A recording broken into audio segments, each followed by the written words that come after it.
Early access games are a mixed bag. Some are made by small-time indie developers who are using early access to get a foothold onto a fan base in the hope of using revenue to help support further development. Then you have the early access releases which almost feel like a scam, where games are abandoned into the abyss where some lad called Caden is smashing back pina coladas on a beach somewhere courtesy of your money. And then you have Kerbal Space Program 2. Now KSP2 is a unique situation for an early access title, and I'm struggling to think back to anything similar. Why is that, you ask Reggie? Well, it released with an established fan base, it released with huge funding behind it, and most frustratingly, it launched with a massive marketing push that would put other full-time releases to shame. It was a strange situation to see communication mere days prior to its release warning of poor performance, but then to have a swanky and slick marketing campaign that juxtaposed everything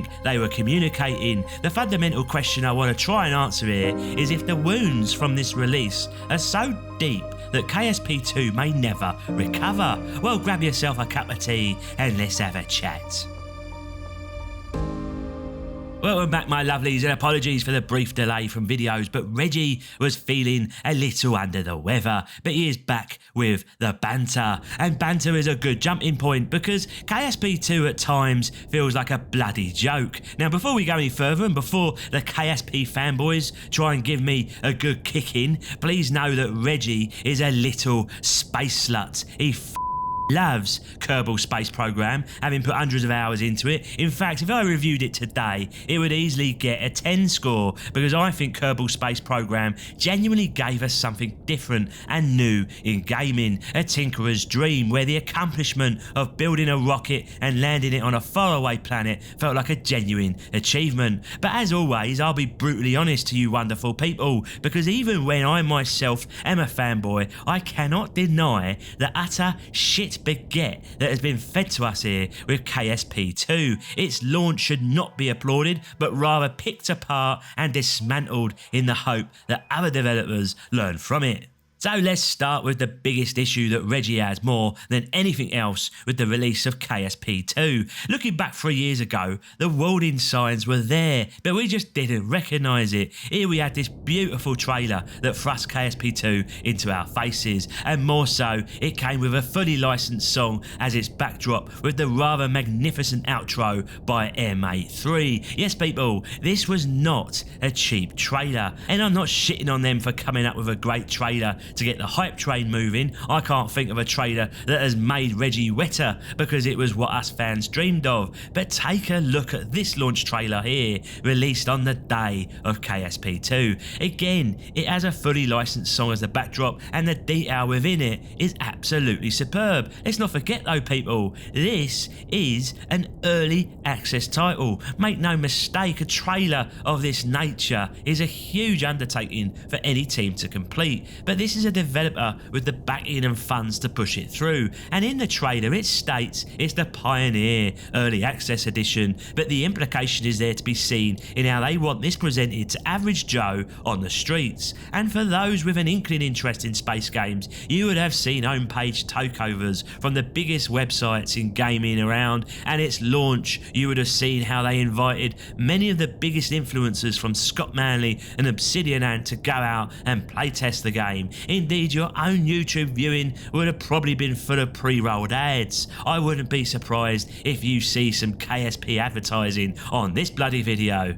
Just think, at some point, a marketing team backed by an advertising agency decided this was the best route forward. A huge advertising campaign pushed deep down our throats that Ron Jeremy would be proud. What's more, you realise that KSP2 has a $50 price point, implying again that this is as much as a full-scale release badged as early access. That's all well and good if there's at least half a game here. It's early access after all, and we all know what we're getting ourselves into on these titles. But this is taking the mickey, because far from what the marketing team would like to present this as, KSP2 is a mere space modelling system full of game-breaking bugs, terrible glitches, a hollow shell of a title with graphics and optimizations that bring even the most high-tech of machines to their knees. The fact developers came out with high-end specs as their recommendation was nothing to do with how intense this game was on the back end when having multiple stages and physics at play in the rocketry. That's what they stated,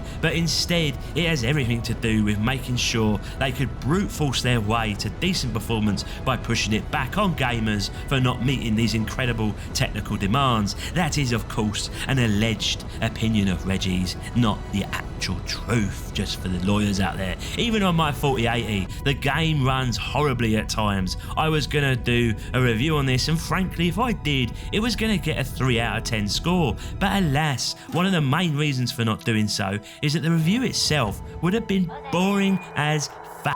I simply wouldn't have had enough content to show you lovely people at this early stage what this game's all about. I can hear many of you saying, but Reggie lad, it's a bloody early access title, what did you expect? Well, not so fast, my pedigree chums. I just reviewed the fantastic Sons of the Forest, and even with a lot of the story and game mechanics missing, there's already a beautifully crafted world with plenty to do. This is how early access should be from a more established developer, and Munfish are in the same category here, where they had a great release in the Forest and used that as a launchpad to create something more than passable and at a fair $30 price point. There was no huge marketing push there either. KSP2 simply should not have been released in this state, and at minimum needed 6 months and likely 12 months to be launched into early access, where it was at least passable for the asking price. But the bills need paying, I guess. So where does this leave KSP2 with all of its launch problems? Well, for the likes of Reggie and those fanboys of the original, it doesn't change much. We will watch with anticipation